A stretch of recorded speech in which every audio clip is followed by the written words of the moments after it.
Good morning, students. Again, I am welcome the next session of the same chapter, that is health and disease. We have yesterday concluded about the cancer, the formation of tumor, where we can say that it is the malignant type of tumor, which shows the uncontrolled growth, which forms the tumor, or you can consider the mass of cell. तो इस pattern से अगर हम देखेंगे तो हमने cancer के causative agents देखे, उसके बारे में हमने देखा था कि उसमें अलग अलग फैक्टर्स हो सकते हैं, वो डायरेक्टली डीएनए के ऊपर एक्ट करेंगे, फिर डीएनए के ऊपर एक्ट करने की वजह से फिर उसमें से एंटी ऑन्कोजिन या फिर ऑन्कोजिन की एबिलिटी लॉस होती है, और फाइनली हम देखेंगे हमारे जो सेल डिवीजन का कंट्रोल्ड रेट होता है वो कहीं ना कहीं डिस्टर्ब होते हुए दिखता है। एक बार ये कैंसर अगर सेल कन्वर्ट हो गया नॉर्मल सेल से या फिर हमारे हेल्दी सेल से, तो फिर उसके बाद में स्प्रेडिंग किस तरीके से होती है ये हमको देखना है। तो हम यहाँ पे आज टॉपिक को कंक्लूड करेंगे, the number of stages of cancer.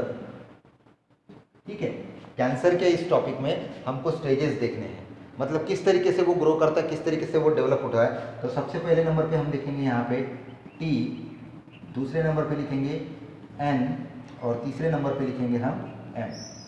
ठीक है, तीनों का मीनिंग आप लोगों को समझना है one by one.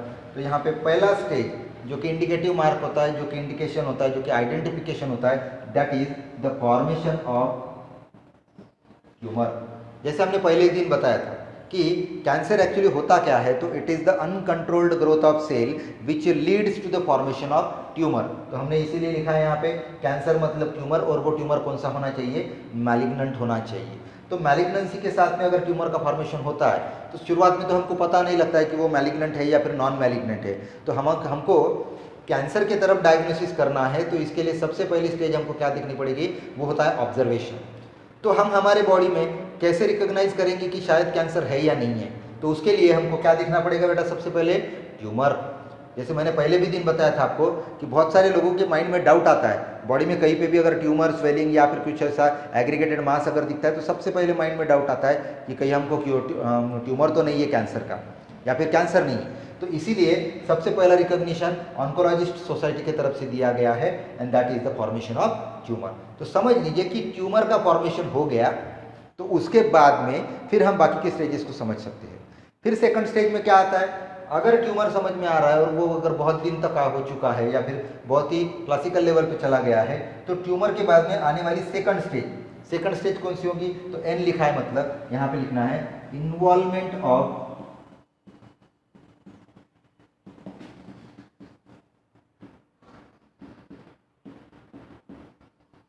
Lymph node. ठीक है, अब ये थोड़ा सा समझ लीजिए, लिम्फ नोड हमारे बॉडी में प्रेजेंट है, वो स्कैटर्ड है अलग अलग पोजीशन में, जैसे ग्रॉइन में होता है या फिर हमारे जनरली नेक रीजन में देखेंगे, नेक रीजन में यहाँ पे होते हैं, थ्रेड रीजन में उसको हम टॉन्सिल्स बोलते हैं, वो भी एक पर्टिकुलर पार्ट का लिम्फेटिक सिस्टम का ही पार्ट है। हमारे एब्डोमिनल रीजन में है, हमारे लोअर पेल्विक कैविटी में है। तो अलग अलग जगह पे कहीं ना कहीं ये लिम्फ नोड्स है जो डिस्ट्रीब्यूटेड है।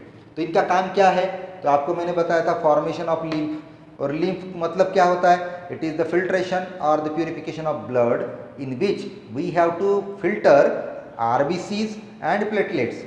ठीक है, प्लेटलेट्स को माइनस करते हैं हम, आरबीसीज को माइनस करते हैं, और उसके बाद में जो बचा हुआ कंटेंट रहता है उसको हम लिक्विड बोलते हैं, या फिर जिसको हम लिम्फ बोलते हैं, जो ही बॉडी फ्लूइड होता है। तो ये बॉडी फ्लूइड जो है यहाँ पे लिम्फ नोड जैसे ऑर्गन से बनाया जाता है। तो लीवर भी उसके लिए यूजफुल होता है, बोन मैरो भी हमारे लिम्फेटिक सिस्टम का मेन ऑर्गन है। फिर हमने स्प्लीन पढ़े थे, ठीक है ना, थाइमस ग्लैंड पढ़े थे, ये सभी जगह पे एक ही फंक्शन होता है, फॉर्मेशन ऑफ लिम्फ। तो हम यहाँ पे इसको क्यों इंक्लूड कर रहे हैं, तो मैंने पहले दिन आपको बताया था कि कैंसरस ट्यूमर की और नॉन कैंसरस ट्यूमर की खासियत क्या होती है। तो नॉन कैंसरस ट्यूमर हमेशा इस तरीके से ग्रो होते जाएगा, लेकिन एक रेस्ट्रिक्शन या फिर लिमिटेशन के साथ में होता है। क्यों, तो यहाँ पे उसके ऊपर हमको कैप्सूल का फॉर्मेशन दिखता है। ठीक है, लेकिन कैंसरस ट्यूमर में कभी भी किसी भी तरीके का शील्ड या फिर कैप्सूल नहीं होता है। तो कैप्सूल नहीं होने की वजह से finally it can detach from original side and moving to the another side. तो वो किसके वजह से, किसकी हेल्प लेके वो ट्रांसफर करता है, तो specially it is related to the properly body fluid. तो बॉडी फ्लूइड में हम दो ही चीज़ों को इंक्लूड करते हैं मोस्टली, एक तो हमारा सर्कुलेटिंग फ्लूइड करके ब्लड रहेगा, या फिर हमारा टिश्यू फ्लूइड या फिर इंटरस्टिशियल फ्लूइड मटेरियल या फिर बॉडी फ्लूइड करके हम लिम्फ नोड बोलते हैं। तो सॉरी लिम्फ, तो लिम्फ या फिर ब्लड की हेल्प लेके ये जो पर्टिकुलर कैंसरस ट्यूमर है, ये ओरिजिनल ट्यूमर से कहीं ना कहीं डिटैच होने लगेगा और ये कहीं ना कहीं इसके हेल्प के थ्रू ये मिक्स होने लगता है। तो इसीलिए जब ट्यूमर अपने ओरिजिनल साइट से कहीं ना कहीं बॉडी फ्लूइड में मिक्स होना शुरू हो जाता है तो वो हमारी सेकंड स्टेज होती है, स्प्रेडिंग स्टेज होती है।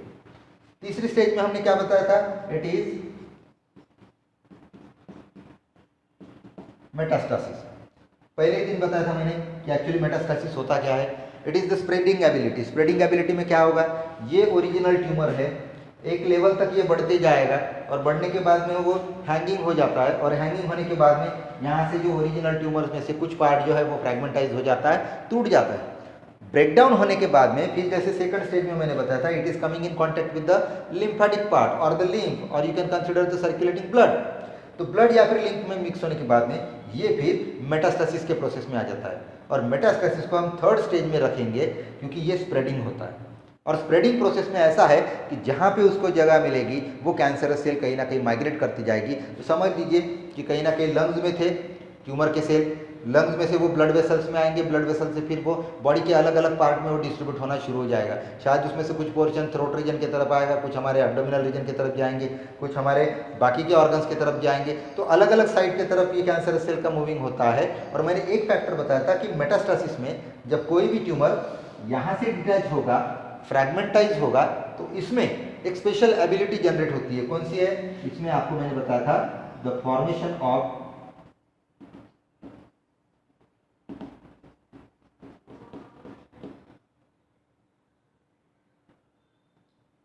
Angiogenic factor. इसका मीनिंग क्या बताया बेटा, कुछ रिकॉल हो रहा है आप लोगों को? मेटास्टासिस में आपको एंजियोजेनिक फैक्टर्स का फॉर्मेशन, सिंथेसिस या फिर रिलीज होते हुए दिखेगा। एंजियो मतलब क्या होता है, रिलेटेड टू ब्लड वेसल। तो जब ये ट्यूमर ओरिजिनल ट्यूमर से निकलेगा फ्रैगमेंटाइज होने के बाद और ये किसी नए टारगेट साइट को अगर देखता है, अटैच करता है, तो फाइनली उस नए जगह पे, उस नए पोजीशन में क्या देखेंगे, नए नए ब्लड वेसल्स को सिंथेसिस करने का, फॉर्मेशन करने का या फिर डेवलप करने की एबिलिटी इस एंजियोजेनिक फैक्टर में आती है। और इसके वजह से क्या होगा, जो नया ट्यूमर यहाँ पे बना है, ये ट्यूमर इसके साथ कनेक्ट हो जाएगा। किसके वजह से, due to the formation of blood vessel.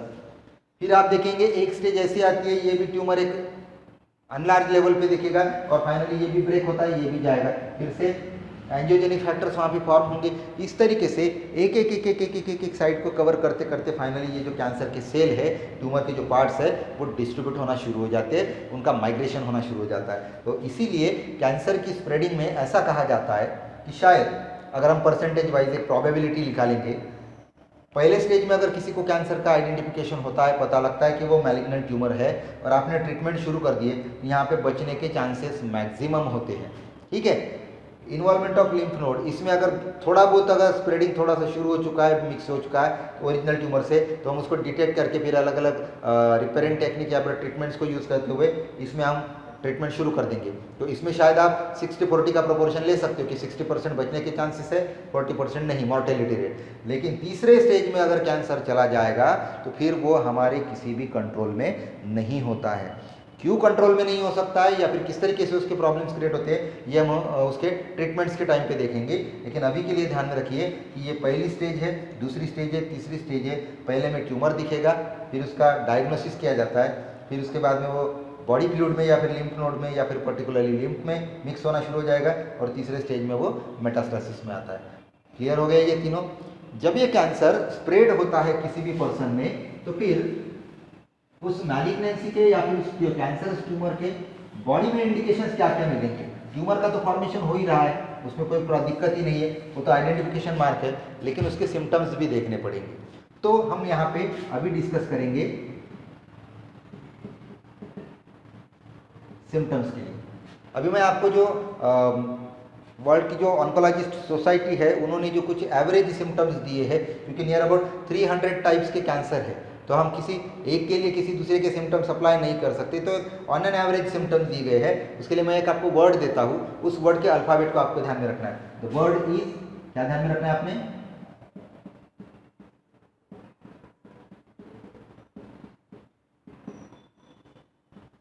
ये वाला वर्ड क्या है, कॉशन, CAUTION। ठीक है, यहाँ पे आप ले लीजिए। अभी मैं एक एक अल्फाबेट का मीनिंग बताता हूँ। यहाँ पे सबसे पहले I O और N, 3 और 3 6 अल्फाबेट है, सबका मीनिंग हमको कंक्लूड करना है। तो किस तरीके से कंक्लूड होगा, देखो C स्टैंड्स फॉर चेंज, ये लगे तो आप नोट कर सकते हो।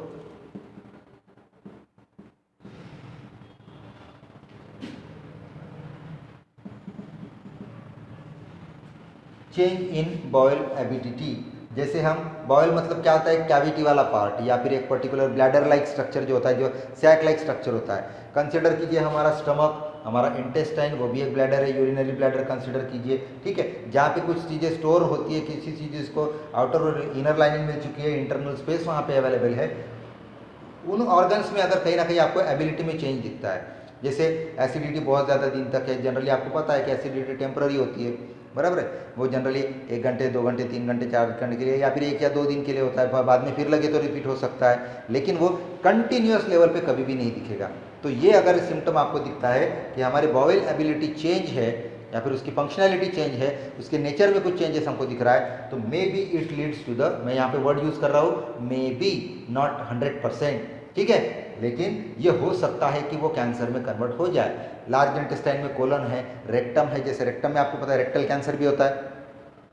रेक्टम में क्या किया जाता है, अनवांटेड फूड मटेरियल को, जिसको हम अनडाइजेस्टेड फूड मटेरियल बोलते हैं, वाटर का रीएब्जॉर्प्शन कोलन में कंप्लीट होने के बाद में, मिनरल्स का रीएब्जॉर्प्शन होने के बाद में जो बचा हुआ मटेरियल है उसको हम एक्सक्रीटा बोलते हैं या फिर उसको फीकल मैटर बोलते हैं। उस फीकल मैटर को स्टोर किया जाता है, बराबर है। तो कंसिडर की जो उस जगह पे भी कहीं ना कहीं कैंसरस सेल का फॉर्म होता है, तो उसकी स्टोरेज एबिलिटी में प्रॉब्लम होगा। कोलन में होता है तो कहीं ना कहीं कोलन के रीएब्जॉर्प्शन की कैपेसिटी में चेंजेस होंगे, मतलब bladder like structure, boil like structure की एबिलिटी में अगर चेंजेस आते हैं तो at the time you can call it as a maybe it is the symptom of cancer, कि उसमें शायद ट्यूमर जनरेट हो सकता है। ए दूसरा लिखूंगा मैं, ए सोर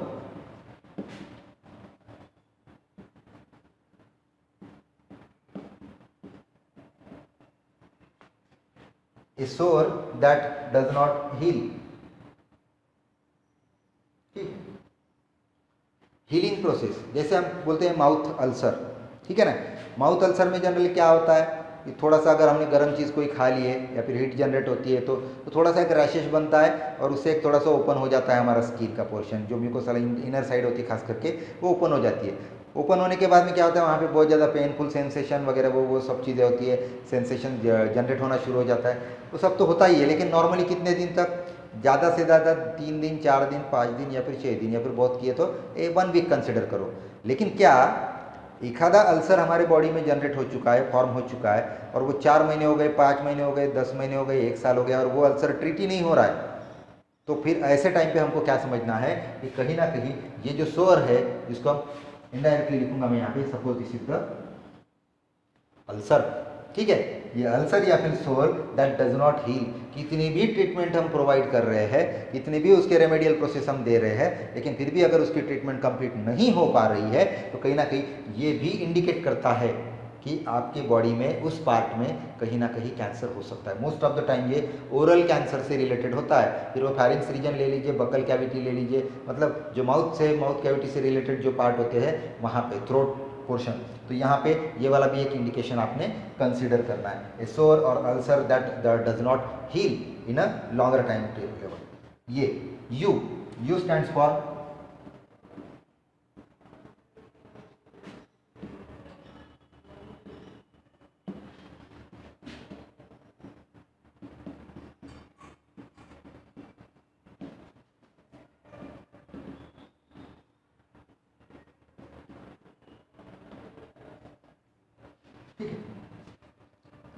unusual bleeding from natural orifice. Orifice मतलब क्या होता है बेटा, आपने ये शायद वर्ड रिप्रोडक्शन के चैप्टर में सुने होंगे, external orifice, internal orifice. Orifice in the sense it is the opening, हमारे बॉडी के नेचुरल ओपनिंग्स है, जैसे हम नेजल चेंबर बोलते हैं, ओरल कैविटी का पार्ट है, हमारे ईयर में ओपनिंग मिलती है, तो ये नेचुरल ओपनिंग अगर अनयूजुअली क्या होता है, ब्लीडिंग स्टार्ट होता है। नॉर्मली आप देखे होंगे समर सीजन में कभी कभी हमारे नाक से खून बहना शुरू हो जाता है, या फिर मोस्ट टाइम पे क्या होता है जनरली कि हमारे किसी इंजर्ड पार्ट की वजह से या फिर किसी डैमेज की वजह से ही ब्लीडिंग होती है, अदरवाइज ब्लड हमारा कभी भी एक्सपोज नहीं होता है। मैंने उस दिन आपको एक चीज़ बताया था कि ये सिम्टम किसको इंडिकेट करता है, ये इंडिकेट करता है ल्यूकेमिया कंडीशन को, ब्लड कैंसर को इंडिकेट करता है। क्यों? तो ब्लड कैंसर में मैंने आपको क्या बताया था कि in spite of the production of RBC, वहाँ पे डब्ल्यूबीसी का प्रोडक्शन बढ़ जाता है। डब्ल्यूबीसी का साइज लार्ज होता है, थाउजेंड्स में होने चाहिए, 5000 से लेके 11,000 तक, लेकिन वो अगर 50,000, 1 लाख, 2 लाख इतने नंबर्स में अगर डब्ल्यूबीसी बन जाएंगे तो वो एग्रीगेट हो जाता है और उसका प्रेशर कहीं ना कहीं हम देखेंगे, ये अगर ब्लड वेसल है तो ये ऐसे डब्ल्यूबीसी बढ़ जाएंगे, पैक हो जाएंगे और फाइनली इसका टेंशन या फिर इलास्टिसिटी के लेवल खत्म हो जाती है और फिर ब्लीडिंग स्टार्ट होता है। तो फिर ब्लीडिंग जब स्टार्ट होगा, ब्लड जब एक्सपोज होगा तो जहाँ से उसको नेचुरल ओपनिंग मिलेगी उस साइड से कहीं ना कहीं वो ब्लीडिंग स्टार्ट होते हुए दिखेगी। तो ये भी एक one of the important symptom consider किया गया है कि यहाँ से अनयूजुअल ब्लीडिंग फ्रॉम नेचुरल ऑरिफिसेस और ओपनिंग, तो ये हमारे ब्लड कैंसर से रिलेटेड सिम्टम हम दे सकते हैं। यहाँ पे टी का मतलब क्या होता है? थिकनेस, और सीधा सीधा लिख देता हूं मैं ट्यूमर। ये तो हमने पहले ही लिखा है, कैंसर ट्यूमर। बॉडी में कहीं पे भी किसी भी पार्ट में आपको अगर ट्यूमर दिखता है तो ये इंपॉर्टेंट सिम्टम हो सकता है कैंसर के लिए, सिर्फ एक चीज़ को छोड़ के। कौन सी बताई थी मैंने? कि ब्लड कैंसर एक ऐसा टाइप है जिसमें आपको ट्यूमर का फॉर्मेशन नहीं दिखेगा, बाकी 99% जितने भी कैंसर के टाइप हम लेंगे सब में आपको ट्यूमर का फॉर्मेशन मिलता है। तो यहाँ पे टी का मतलब थिकनेस और thickening of the body part और ऑर्गन, और you can consider the formation of tumour और अपीयरेंस ऑफ द ट्यूमर। ये तो कॉमन है जिसकी वजह से हम कैंसर को रिकॉग्नाइज करते ही है। फिर आई, ये स्पेशल दिया है, इट इज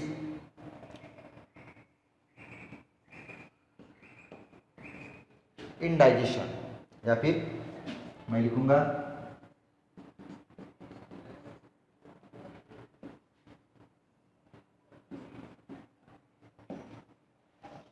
इनडाइजेशन और इनएबिलिटी फॉर डाइजेशन। अभी आपको पता है कि एलिमेंट्री कैनाल में बहुत सारे पार्ट्स हैं, हम इसोफेगस लेते हैं, स्टमक लेते हैं, स्मॉल इंटेस्टाइन है, लार्ज इंटेस्टाइन है, उसमें भी अलग अलग डिविजन्स आते हैं, जैसे डिओडिनम होता है या फिर जेजुनम है या फिर इलियम है। अलग अलग पार्ट के लिए अलग अलग फंक्शन दिए गए हैं। तो ये सभी पार्ट्स के सभी फंक्शन इनडायरेक्टली किसके लिए ज़रूरी है? डाइजेशन के लिए ज़रूरी है। अगर ठीक है एक आध बार हमारा फीडिंग नेचर थोड़ा सा चेंज हो जाता है, फीडिंग हैबिट हमारा चेंज हो जाता है, या फिर फीडिंग में कोई अगर कंटेमिनेशन आ जाता है तो इनडाइजेशन होगा, हमको डाइजेशन के प्रॉब्लम्स क्रिएट होते हुए दिखेंगे। लेकिन क्या वो परमानेंट होते, लॉन्ग टर्म के लिए होते? तो कभी भी नहीं।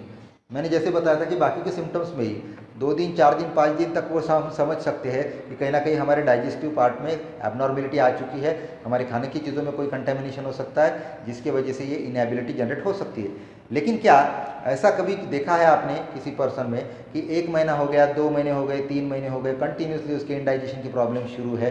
मतलब आपने समझना है कि आपने बाकी के सभी टेस्ट कर लिए, सभी ट्रीटमेंट्स कर लिए, लेकिन फिर भी अगर वो प्रॉब्लम आपका सॉल्व नहीं होता है, रिजॉल्व नहीं होता है, तो कहीं ना कहीं वो इंडिकेट करता है कि that will be may be leads to the cancer part. तो इसीलिए इनडाइजेशन और inability for digestion is also one of the most important indication which indicate the cancer. Then coming to the O के लिए हम लिखेंगे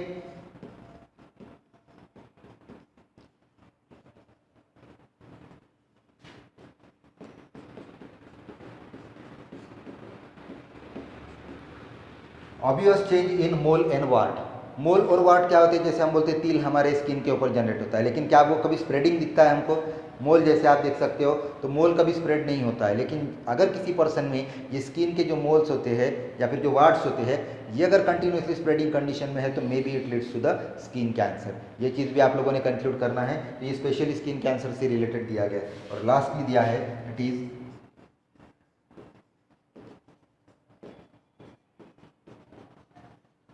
nagging hoarseness, it is related to the coffee. ठीक है, एक आधे पर्सन को खांसी होती है, उसके अलग अलग रीजंस हो सकते हैं। बहुत सारे लोगों में अस्थमा है या फिर रेस्पिरेटरी डिसऑर्डर ले लीजिए कॉमनली, उसमें भी खांसी की शिकायत हमको दिखती है, लेकिन वो एक लिमिटेड टाइम तक होती है।